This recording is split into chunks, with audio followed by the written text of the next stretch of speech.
నమస్తే, welcome to Telugu news. నేను గోపికృష్ణ. మనతో మా ఇన్పుట్ ఎడిటర్ విజయవాడ నుంచి సుభాకర్ గారు జాయిన్ అవుతున్నారు. సుభాకర్ గారు, వెల్కమ్ సార్. నమస్కారం గోపి గారు. సుభాకర్ గారు, కొన్ని ఎపిసోడ్ల వారీగా చర్చించాల్సిన పరిస్థితులు మన ముందు ఉన్నాయి. గత 2-3 రోజులుగా మనం చర్చిస్తూనే ఉన్నాం, కానీ ఈరోజు అది కాస్త తీవ్ర రూపం దాల్చింది. ఉదయం కూడా మాట్లాడాం, దాని డెవలప్మెంట్స్ కొనసాగుతూనే ఉన్నాయి.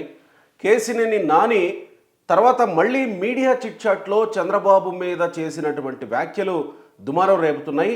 మరొక విషయం, సజ్జలతో టచ్లోకి వెళ్ళారు, సజ్జలతో ఆయన కాంటాక్ట్లో ఉన్నారు అని కూడా కొన్ని ప్రచారాలు జరుగుతున్న నేపథ్యంలో వాస్తవం ఏంటి? సజ్జలతో టచ్లో ఉన్నారా లేదా, అసలు వైసీపీతో టచ్లో ఉన్నారా లేదా అనేది ముందు మాట్లాడుకుందాం.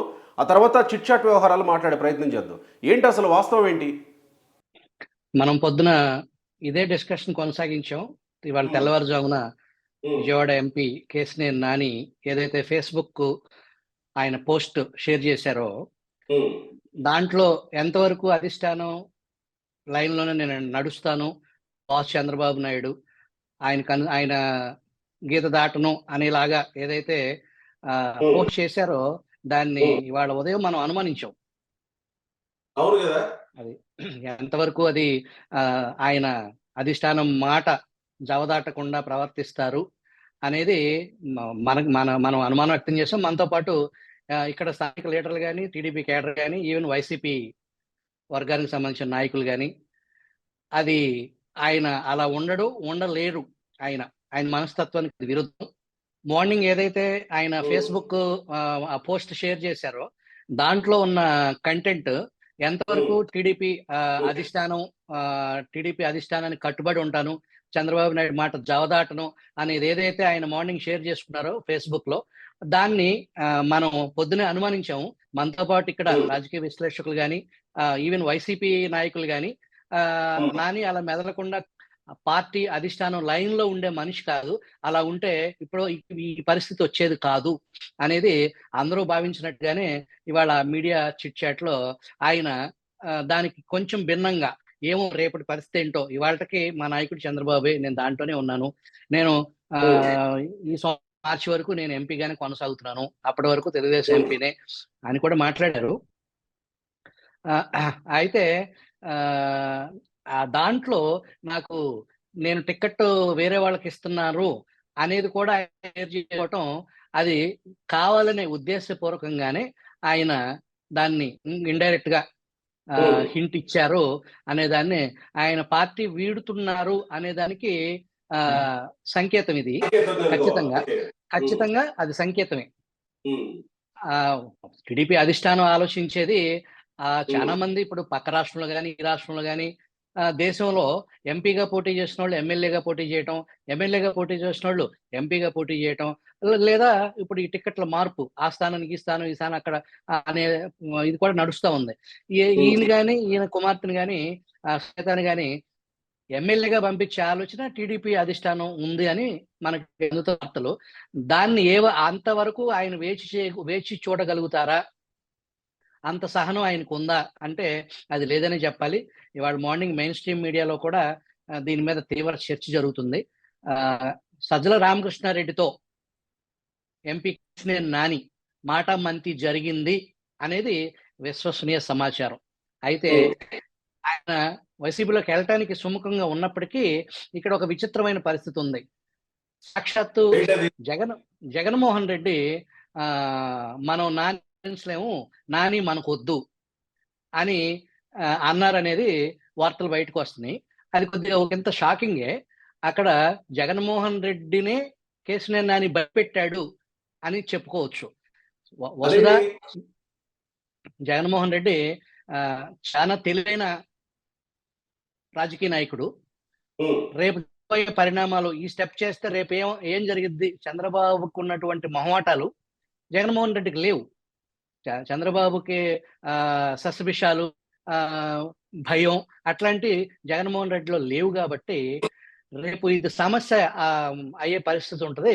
ప్రజారాజ్యంలో ఆనాడు చాలా యాక్టివ్గా ఇదే కేసినేని నాని ఆ రోజు ప్రజారాజ్యంలో యాక్టివ్గా ఉండి బయటకు వచ్చే ముందు ఒక ప్రెస్ మీట్ పెట్టి దారుణంగా దుమ్మెత్తి పోసిన పరిస్థితి. అది కేవలం కాపుల పార్టీ, అక్కడ కాపులు మాత్రమే అవకాశం ఉంది, మా బోటి వాళ్ళకి అవకాశం లేదు అని చెప్పేసి ఆ రోజు ఆ ప్రెస్ మీట్ ఒక పెను సంచలనమే ఉమ్మడి ఆంధ్ర రాష్ట్రంలో. 2 సార్లు తెలుగుదేశం పార్టీ అవకాశం ఇచ్చింది కేశినేని నానికి ఎంపీ అభ్యర్థిగా. అందులో గెలిచారు. ఆయన కష్టపడ్డారు. విత్ ఇన్ ద పార్టీ లైన్‌లో ప్రజా ప్రయోజనాలు, బెదవాడ డెవలప్‌మెంట్, పార్లమెంటు అభివృద్ధి కోసం పాటుపడ్డారు. దాంట్లో ఎటువంటి సందేహం లేదు.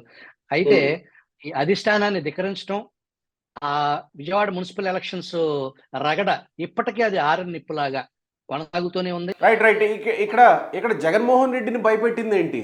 ఏ విషయంలో భయపెట్టాడు? ఎలా? ప్రజారాజ్యంలో అలా వెళ్ళి ఇలా ప్రెస్ మీట్ పెట్టి దుమ్మెత్తి పోశారు.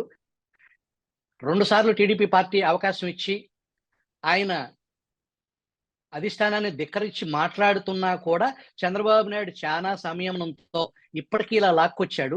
మన దగ్గర అట్లా కుదరదు కదా, అతన్ని మనం కంట్రోల్ చేయలేము, అతను తీసుకుంటే మన అల్లరి చేస్తారు, మన బజార్కి ఈడుస్తాడు అనే ఒక భయం జగన్మోహన్ రెడ్డికి ఉంది అనేది స్పష్టంగా తెలుస్తుంది.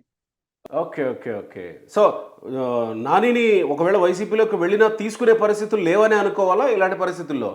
కానీ ఇప్పుడు వైసీపీకి అవసరం కదా, ఎంపీ క్యాండిడేట్ కావాలి వైసీపీకి.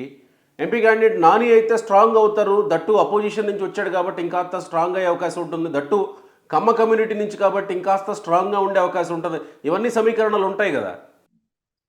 వైసీపీ అధిష్టానానికి నాని వస్తారు, నాని ప్లేస్లో మనం వేరే అభ్యర్థులను చూసుకోవాల్సిన అవసరం లేదు, నానితోనే భర్తీ చేద్దాం అనే ఆలోచనలో లేదు. వాస్తవానికి మీరు చెప్పింది కరెక్టే. బలమైన అభ్యర్థి కింద, సామాజిక వర్గం కింద, గతంలో పనిచేసిన అనుభవం కింద వైసీపీకి బల అభ్యర్థే అవ్వచ్చు పార్టీ పరంగా. కానీ అది సమస్యలు తెచ్చిపెట్టిద్ది. నాని జోలికి మనకొద్దు అనేలాగా సమస్య క్రియేట్ అయ్యిద్ది. మరి ఇప్పుడు నాని అడుగులు ఎటు అని చెప్పుకోవాలి సుభాకర్ గారు. ఆయన చిట్ చాట్లో చేసినటువంటి ఉదయం మనం ఆయన ఫేస్బుక్లో పెట్టిన పోస్ట్ మీద మనం చర్చించాం. ఆ తర్వాత చిట్ చాట్లో చేసిన పరిస్థితులు వేరుగా ఉన్నాయి. ఎలాగైనా ఢిల్లీకి వెళ్తా, ఢిల్లీకి ఒకవేళ ఆ ఫ్లైట్లో ఖాళీ లేకపోతే వేరే ఫ్లైట్లో వెళ్తా, లేదా స్పెషల్ ఫ్లైట్లో అయినా వెళ్తా అని చేసినటువంటి కామెంట్స్ని ఎట్లా అర్థం చేసుకోవాలి? పార్టీ టీడీపీ అధిష్టానం కేశినేని నానిని కానీ, నాని కుమార్తెని కానీ అసెంబ్లీకి పంపించే ఆలోచన ఉంది అని మనకు వార్తలు అందుతున్నాయి.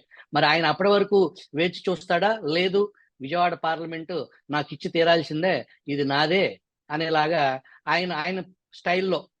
అంటే ఢిల్లీకి అంటున్నాడు కదా, పార్లమెంట్కే కదా. ఢిల్లీ అంటే టీడీపీ అధిష్టానం లైన్లో లేనట్టు ఆయన. అంతే కదా.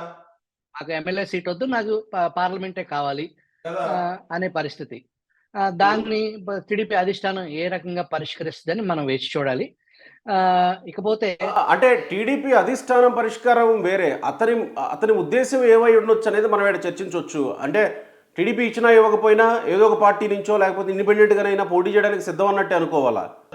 అది ఖచ్చితంగా జరిగిద్ది. ఆయన సైలెంట్ గా అయితే అతని మనస్తత్వానికి జెంటిల్ గా సైలెంట్ గా ఉండే పరిస్థితి అయితే ఉండదు. ఇండిపెండెంట్ గా కానీ, వైసీపీ కానీ, ఇంకా మరేదన్నా పొత్తులు కుదిరితే ఈ రాష్ట్రంలో కొత్త పొత్తులు ఏదన్నా అడ్జస్ట్మెంట్ వ్యవహారం ఉంటే అటు నుంచి అయినా సరే ఆయనకి సన్నిహిత సంబంధాలు ఉన్నాయి కాబట్టి అటు బీజేపీ నుంచి కానీ ఇటు ఆల్రెడీ సజ్జలతో మాట్లాడారు అనేది వార్తలు వస్తున్నాయి కాబట్టి అతను కామ్గా అయితే ఉండే పరిస్థితి అయితే ఉండదు ఆయన మనస్తత్వానికి. ఈ హిట్లర్ అనే దాని మీద కూడా హిట్లర్ కూడా తను చేసింది కరెక్టే అనుకుంటాడు. బాస్ ఈజ్ ఆల్వేస్ రైట్ అని అనడం, అంటే హిట్లర్తో పోల్చడం ఒక రకంగా. అంటే దాదాపుకి ఇక టీడీపీ నుంచి లేకపోతే చంద్రబాబు నుంచి జరిగిపోయినట్టే అనుకోవాలి కదా ఇలాంటి వ్యాఖ్యలు చూస్తుంటే. ఆయన విమర్శల్లో ఒక రకమైన వ్యంగ్యం ఉంటుంది ఈ మధ్య. ఆ వ్యంగ్యం ఇక్కడ ఉన్న వాళ్ళకి, రాజకీయ విశ్లేషకులకి సుస్పష్టంగా అర్థమవుతుంది. ఆయన ఏ స్థాయి వ్యంగ్యం, వెన్నుపోటు దగ్గర నుంచి బాస్ ఏది చెప్పినా కరెక్టే అనే దగ్గర నుంచి ఒక వ్యంగ్యం అనేది గోచరిస్తుంది, ఆయన మాటల్లో ధ్వనిస్తుంది.